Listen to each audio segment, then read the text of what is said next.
Hi guys, welcome to Irish Footy Vlogs and welcome to another video. Today I've Sean Lean with me today, Waterford fan. You may have seen him on before. How are you, Sean? Yeah, I'm grand. Good stuff, good stuff. You might be a bit optimistic as a Waterford fan because it's been tough times, as we know, the last, I don't know, you could say year or two anyway as such, but it seems to be getting worse and worse until this point. Obviously, we're here to talk about the Waterford takeover. Before we get into that, we'll reflect maybe on first of all, it seemed out of the blue, pardon the pun, I suppose, in many ways, but we reflected Lee Power, I suppose, and his legacy at the club. And I was saying to you just before we came on air, kind of comes in two parts, Sean, doesn't it? Yeah, like he got them in, he put a lot of money into the club. I think he spent about 2 million, didn't he? Into the That's what they're saying, yeah. Like that's what they're saying anyway, roughly, which sounds a bit mental when you think about it. Actually, he Mm. obviously got Waterford into the first division, like brought a lot of good players into the club, and obviously better wages and things. Got into Europe as such. They qualified for Europe, we'll say. That's how Yeah. far they finished in the league, and ever since that point, there's been a lot of things going on. You know, Alan Reynolds was there, and he left the club and things like that, and.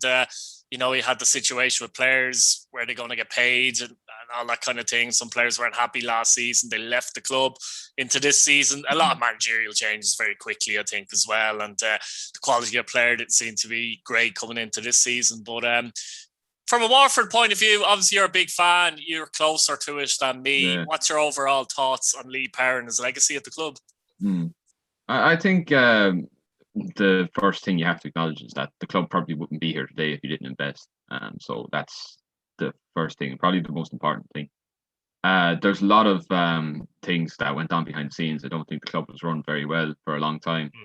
That sort of came to light as the season went on.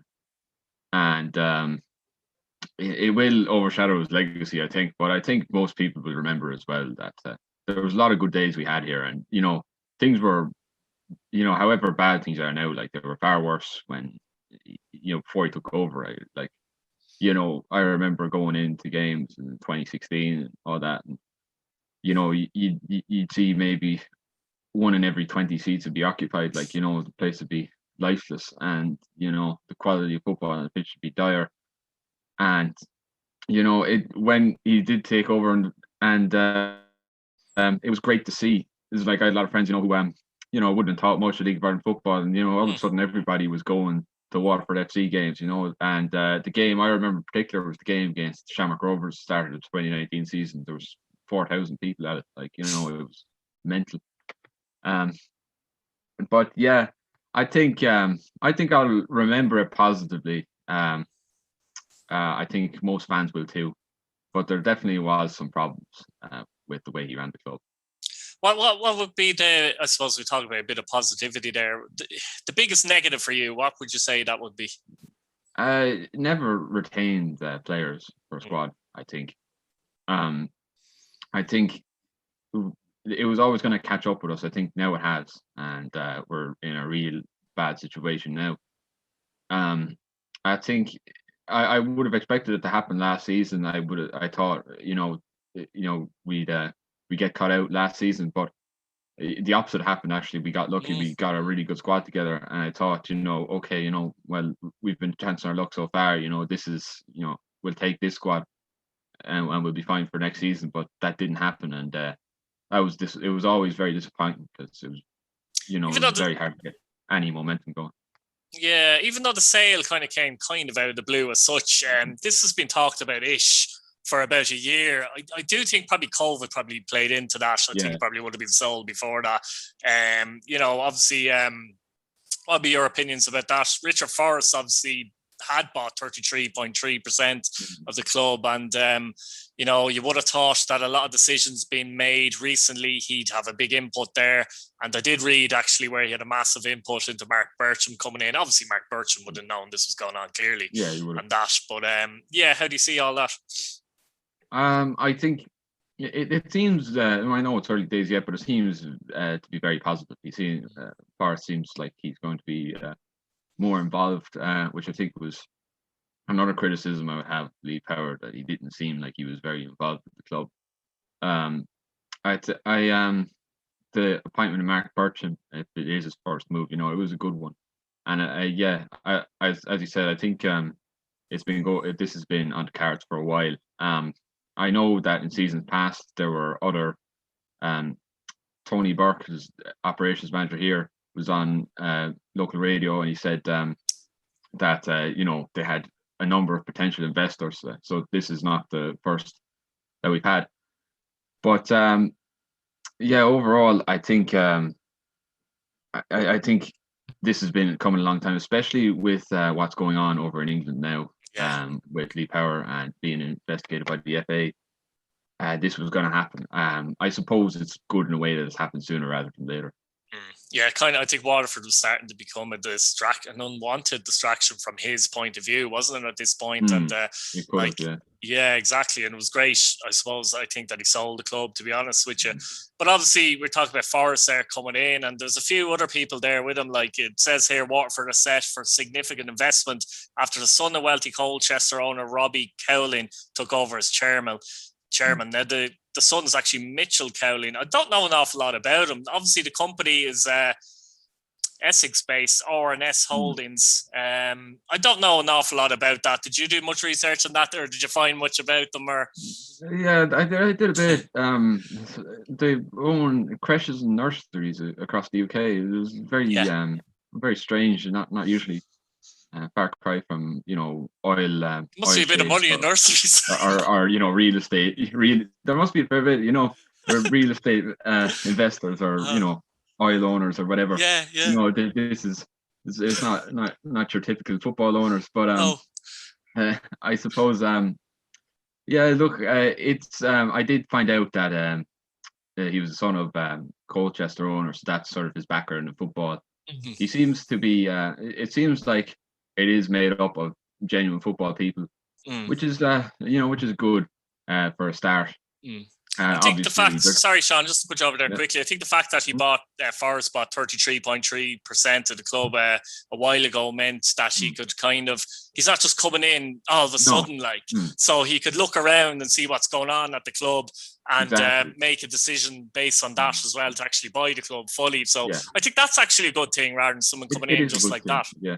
It absolutely, yeah. You don't. I think another thing I would probably say about Lee Power, that maybe I think he sort of panicked a bit when Waterford didn't get Europe. I think he maybe thought perhaps it'd be easier to compete than it was going to be.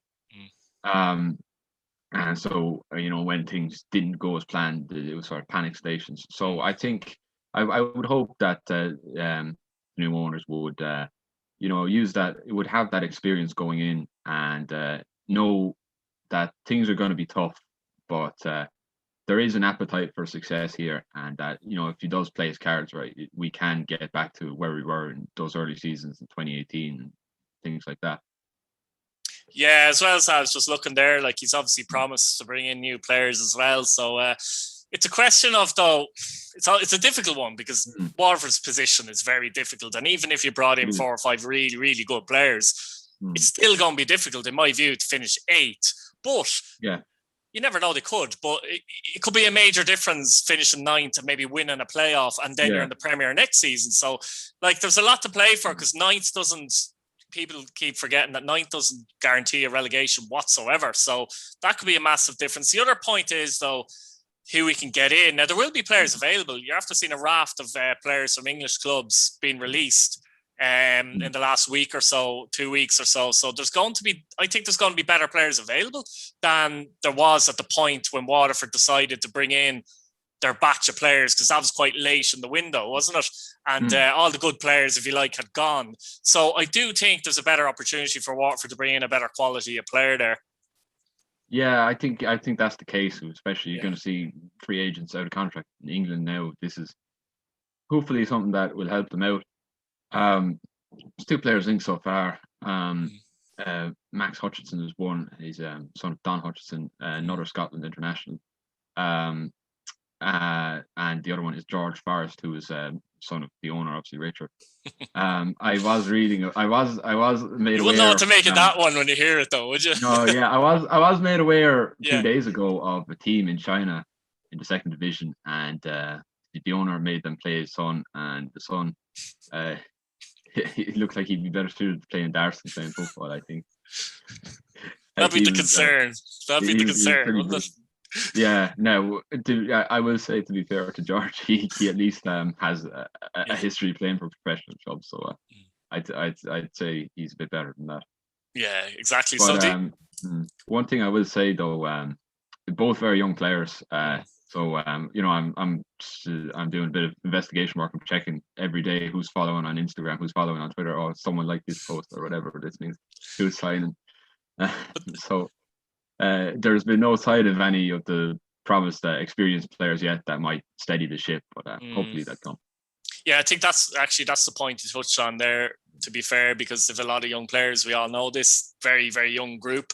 But yeah, I think they need, if they got 3 or 4 players, like say Gary Deegan at Drogheda there as an example, they're not going to get him. But my point is, like they'd Weir actually, for example, last year. Robbie Weir, yeah. Someone like Robbie Weir, they need someone. I think they need someone in the midfield like that. Maybe they could do in a centre half of that style as well, with experience of that. It could make a huge difference to the team. Obviously they have issues up front as well, but it's not just up front; it's just scoring goals generally, isn't it? To be fair, but I think actually if they could bring in one player, it would be a Weir type. I don't know if they could get him back or whatever, but someone like him in the middle of the park would be ideal for them, wouldn't it? It would, yeah. I think that they miss that kind of presence in midfield. I think the plan was for Oscar Brennan to fill that role, but you know, he is still 24 and obviously he's been out for a while. But they had as well, you know, when times were good, they had Paul Keegan fill that role as well. It's absolutely vital for them to have someone like that. If they could get an experienced centre half as well, I think that would go a long way to helping them. And as you said, the other position would be a striker. Cian Kavanagh, I think, is he's actually just got called up to the under-19s there owing to an injury. But you know, I think when he's injured, like, you know, we really do struggle up front. So I'd like to see us bring in another experienced striker. Do give yourselves a chance though with the right players? I suppose we're talking about the right players here, but the problem is as well, it's July, so it's still a couple of weeks away. So you're talking maybe 2 or 3 fixtures by the time new players can come in. So do you give yourself any chance of finishing 8th, for example? Or do you think even if you got in a few players, it's a bit too late for that? Yeah, I think 8 is being very ambitious at the moment. I think 9th is probably the best we can hope for at the moment. I think it could be very possible now if we bring in the right players, you know. But 8th is going to be very tough given how far back we are. So I suppose, you know, look, nothing's for certain, but like, you know, you'd like to keep grounded and not be disappointed with the 9th place finish. It depends as well who we play coming up in the first division, because you know there are a few very good teams. So you know, you'd maybe hopefully get lucky in the draw as well or something like that. So I think as well though, I think this year we're going to have 2 legs, I believe, in the playoff promotion. That's something I have to check actually, but I think it might be. I think you know, when it's a one-off, it's more nerve-wracking for the team that finishes 9th in the Premier Division, because on the day, like, but over 2 legs, if Waterford did make those improvements, you'd still fancy that they could be strong enough to take any of those teams in the first division. I don't think Shelbourne will be finishing in the playoffs. I think they're going to win it, so I don't think I'm worried about them as such. But the rest of the teams, I think they would have a great chance of beating. I suppose the team I'd be more worried about if I was Longford at the moment in time, because they're probably looking at Waterford and thinking, okay, we might be able to finish ahead of them. But if Waterford do make those improvements, Longford could be in a bit of trouble, you know. Yeah, I suppose that's the advantage we have. I suppose that we can invest. And then it doesn't translate to success always. You know, the start of the season was a sign of that. But you know, I would hope that we'd be able to use that financial power and finish at least another pun there. Yeah. Look, Sean, thanks very much for coming on. Really appreciate it. Good, interesting chat there. Guys, like the video, subscribe if you're new, and hit your bell notification button so you don't miss a video. And let us know what you think about this takeover. Thanks very much. Cheers, Sean. All right, no bother.